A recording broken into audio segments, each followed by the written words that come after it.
You're in the locker room. It's late, but the overhead lights are bright and steady. Metal lockers, benches, the quiet clink of gear against the wood. You open your locker and the routine begins, the same way it always does. Vest first. You lift it with both hands, feeling the solid weight of it. It's heavier than it looks, but your body is used to it. You slide it on, one arm at a time, feeling the straps settle on your shoulders. There's a small comfort in the weight. It means protection. It means you're not going in alone. You check each pouch, not because you expect a surprise, but because the rhythm of checking calms your mind. Radio, cuffs, gloves, flashlight. You run your fingers over everything, noticing the familiar shapes without even needing to look. Around you, the rest of the team is doing the same thing. No one is shouting. There's no rush, just focused silence, broken by a joke here and there, low voices, a short laugh, the sound of Velcro and zippers. You sit to pull on your boots, feeling the laces tighten with each pull of your hands. You double knot them the same way every time.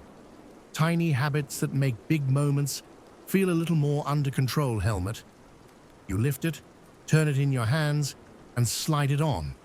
The world becomes a bit narrower, but also safer, framed by the edges of the visor. You take a breath, deep and slow, and feel the gear hug your body. Outside this room, there's a plan, a target, a lot of unknowns. Inside this room, right now, there is only preparation. Simple actions, one after another. You glance at your teammates. You know their names, their strengths, their quirks. You've trained with them for hours and hours and hours. You don't have to say much. A nod is enough. A small look that says, I'm here, you're here. We've got this. Your body is awake, but your mind is steady, like water that's been stirred and is now settling again. You're almost ready to move. You leave the locker room and walk into the briefing area. There's a table, a few chairs, a screen, or a printed layout. The air feels a little tighter here, more focused. Someone from command goes over the plan. You've heard parts of it already, but this is the final pass. Where the building is, what time you're hitting it, what the goal is. In your head, you follow along, mapping the layout, imagining doorways, hallways, stairs, but you don't cling to every detail. You trust the repetition. You trust the training that kicks in when your brain is too busy to think clearly. You listen for your role, your position in the line, the person in front of you, the person behind you. It's like taking your place in a choreographed routine. Everyone has their mark. Everyone has their responsibility. A few questions are asked, short answers, clarifications. Then the briefing ends. You stand up, feeling the gear shift on your shoulders. You walk out as a group toward the vehicles. The night air hits your face, cool or humid or crisp. Whatever the weather is, you register it in one simple moment and then let it go. You climb into the truck or van, finding your usual spot, sitting shoulder to shoulder with the team. The engine turns on. The vibration is low at first, then steadies into a constant hum. Outside the window, streetlights slide by, one after another, painting soft bands of light across the interior. No one is joking now. The ride is quieter. You feel the movement of the vehicle beneath you, the small bumps in the road, the gentle sway on turns. You check your gear again, not because it changed, but because it's something to do with nervous hands. Radio secure, weapon safe, and slung, helmet strapped tight. You take another deep breath, slow and controlled, letting it fill the vest and then empty. You can hear someone's radio crackle briefly, a voice you can't quite make out, then silence again. As you ride, the outside world continues its normal night. People are sleeping, watching TV, scrolling on their phones, unaware of the small group of people rolling through the streets, preparing to knock on one specific door. You look around the truck. You're not alone. You're one part of a moving, breathing unit, a team that's been here before. Whatever happens next, you'll handle it the same way. One step, one command, one breath at a time. The vehicle slows. You feel the brakes engage, the weight shift forward. You're almost there. The doors open, and the cool air of the street rushes in.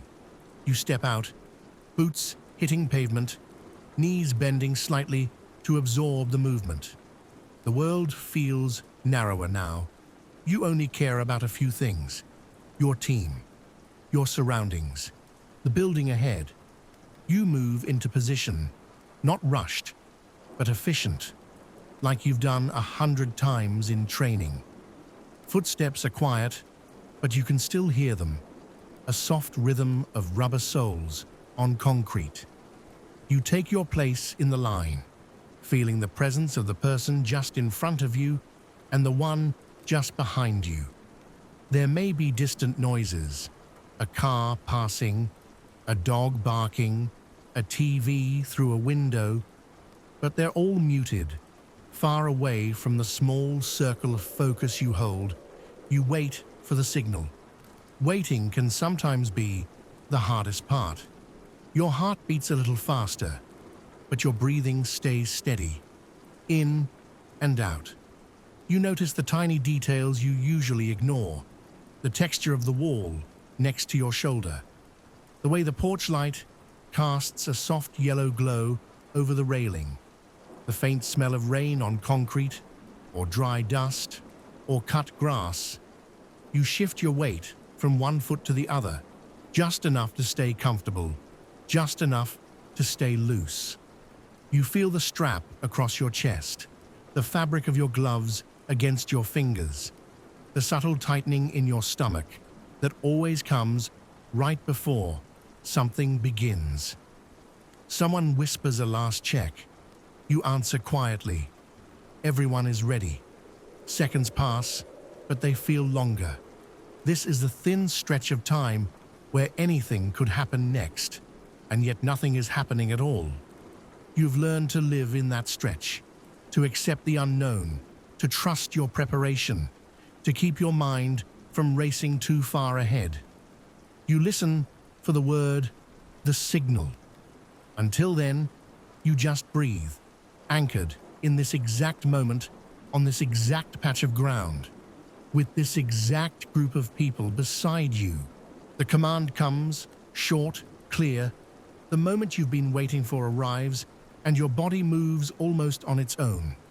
You advance with the team, feeling the line flow forward as one. There is noise now. Boots, a shout announcing your presence, maybe the sound of a door being forced open, but inside your head, everything slows down.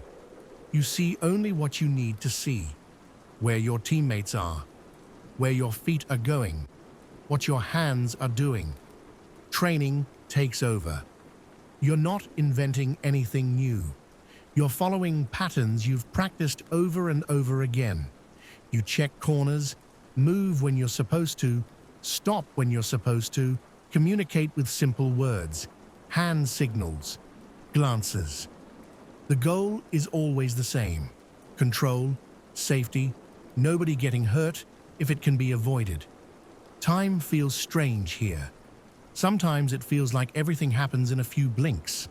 Sometimes it feels like the scene stretches out, each second long and clear, and then, almost suddenly, it's over. The building is secure. Voices calm down. Adrenaline begins to fade, leaving a strange emptiness behind. You exhale, maybe without even realizing you'd been holding your breath. You hear the normal sounds of the world slowly returning. Traffic in the distance, neighbors talking quietly, radios crackling with routine updates. You start to pack up. You step back out into the night air, gear still heavy, but your body feeling a little lighter with each passing minute. You ride back in the vehicle, the same hum of the engine, the same slide of streetlights through the windows. But now, the energy is different. Some people talk softly, going over small details. Some sit in silence, eyes half closed, letting their heartbeats settle back down. You feel tired, but there's a quiet satisfaction in having done your job, followed the plan, brought everyone home. Later, there will be paperwork, reports, maybe more calls, but for now, the raid is past. It exists behind you, shrinking into memory, one more entry in a long list of nights. You step back into the station, unclip your vest, lift off your helmet, feeling the sudden lightness. The sounds of normal life creep back in. Phones ringing, someone laughing down the hall, a coffee machine dripping in the corner. You're just a person again, standing in a room, breathing, getting ready for the next quiet moment. The command comes, short, clear. The moment you've been waiting for arrives, and your body moves almost on its own. You advance with the team, feeling the line flow forward. As one, there is noise now. Boots, a shout announcing your presence, maybe the sound of a door being forced open. But inside your head, everything slows down. You see only what you need to see, where your teammates are, where your feet are going, what your hands are doing. Training takes over. You're not inventing anything new. You're following patterns you've practiced over and over again.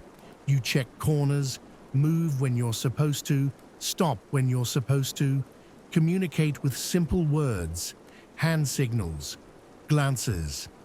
The goal is always the same. Control, safety, nobody getting hurt if it can be avoided. Time feels strange here. Sometimes it feels like everything happens in a few blinks. Sometimes it feels like the scene stretches out, each second long and clear. And then, almost suddenly, it's over. The building is secure. Voices calm down. Adrenaline begins to fade, leaving a strange emptiness behind. You exhale, maybe without even realizing you'd been holding your breath. You hear the normal sounds of the world slowly returning. Traffic in the distance, neighbors talking quietly, radios crackling with routine updates. You start to pack up. You step back out into the night air, gear still heavy, but your body feeling a little lighter with each passing minute. You ride back in the vehicle, the same hum of the engine, the same slide of streetlights through the windows. But now, the energy is different. Some people talk softly, going over small details.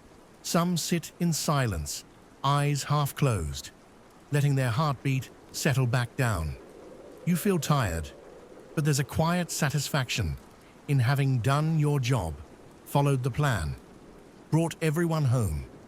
Later, there will be paperwork, reports, maybe more calls, but for now, the raid is past. It exists behind you, shrinking into memory, one more entry in a long list of nights. You step back into the station, unclip your vest, lift off your helmet, feeling the sudden lightness. The sounds of normal life creep back in. Phones ringing, someone laughing down the hall, a coffee machine dripping in the corner. You're just a person again, standing in a room, breathing, getting ready for the next quiet moment. Not every plan unfolds exactly the way it was drawn in the briefing room. Sometimes something small goes wrong. Maybe a door that was supposed to be unlocked is jammed. Maybe a room that was supposed to be empty has someone inside. Maybe a light flicks on unexpectedly, or a dog starts barking, or a neighbor steps out, confused. In those moments, time feels different. Your heart rate jumps, your senses sharpen, but training steps in between you and panic. You feel the line behind you adjust almost instantly. Someone gives a quick, firm command. Someone else takes a position you weren't expecting them to take, but it fits. A radio call goes out, updating everyone in a few carefully chosen words. The plan bends, but it doesn't break. Maybe you pull back for a moment, reset, choose another entry point. Maybe you hold a little longer than you thought you would, waiting for more information, listening, watching, letting the situation reveal itself piece by piece. It's in these times that you most notice how much you rely on the people around you. A teammate's voice in your ear keeps you grounded. I've got this angle. You're good. Stay with me. You aren't alone in the moment where things don't go to plan. The team stretches and reshapes around the problem like water flowing around a rock in a stream. And then, eventually, the surge of adrenaline begins to ease. The unexpected door gets opened, slowly and safely. The person in the wrong place is moved out of harm's way, and things quiet down. You look around and realize you're still breathing. Your hands are steady. Everyone around you is still standing. The moment that felt like it might spin out of control has passed. What remains is the echo of it, a memory flickering at the edge of your thoughts, already being filed away in your mind as something you got through, something you handled as a team, something you'll learn from next time you train. After the shift, after the call, after the noise, there is always the quiet. You're back at the station or the office, sitting in a simple room with bare walls, a table, maybe a whiteboard. The team gathers again, this time without the rush. Helmets are off, vests unstrapped, radios turned down. Someone begins the debrief. You talk through what happened, what went well, what could be smoother next time. It's not about blame. It's about making the next call a little safer, a little cleaner, a little more predictable. You listen to your own voice describing a moment that not long ago felt intense. Now, sitting in a calm room, it already feels a little farther away.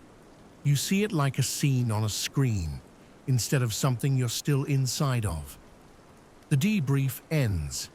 People stand, push chairs back, stretch tight shoulders, roll their necks.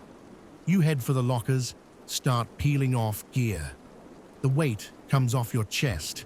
The helmet rests on a shelf. Boots untied, pulled off, placed where they always go. Then the shower. Water hitting your skin, steam rising around you, the sound of it loud enough to drown out the last crackles of radio chatter still echoing in your mind. You stand there longer than you need to, letting the warmth loosen your muscles, soften your thoughts. The day begins to slide off your shoulders, down your back, rinsed away in small streams, swirling at your feet. Eventually, you step out, towel off, feel the cooler air on your face, clean clothes, bag on your shoulder. You walk out into the night or early morning. The city looks normal again. Street lights, a few cars, maybe a quiet sky just starting to lighten. You drive home, the radio low or switched off completely. Your mind replays a few moments, then gets tired of replaying them, then lets them fade. You park, step out, walk to your door. Inside, everything is familiar. You drop your keys, maybe grab a quick snack, maybe just head straight for your bed. The room is dark. The pillow meets the back of your head. For a second, you think you might stay awake, scrolling, thinking, replaying. But your body is done for the day. The training, the waiting, the sudden moments of intensity, and the long stretches of calm. They all add up to a deep, heavy tiredness. Your breathing slows. Your eyes stop wanting to open. Whatever happened today is over now. You've done your part. The world will keep spinning, whether you stay awake or let yourself drift, so you let go. And finally, you sleep.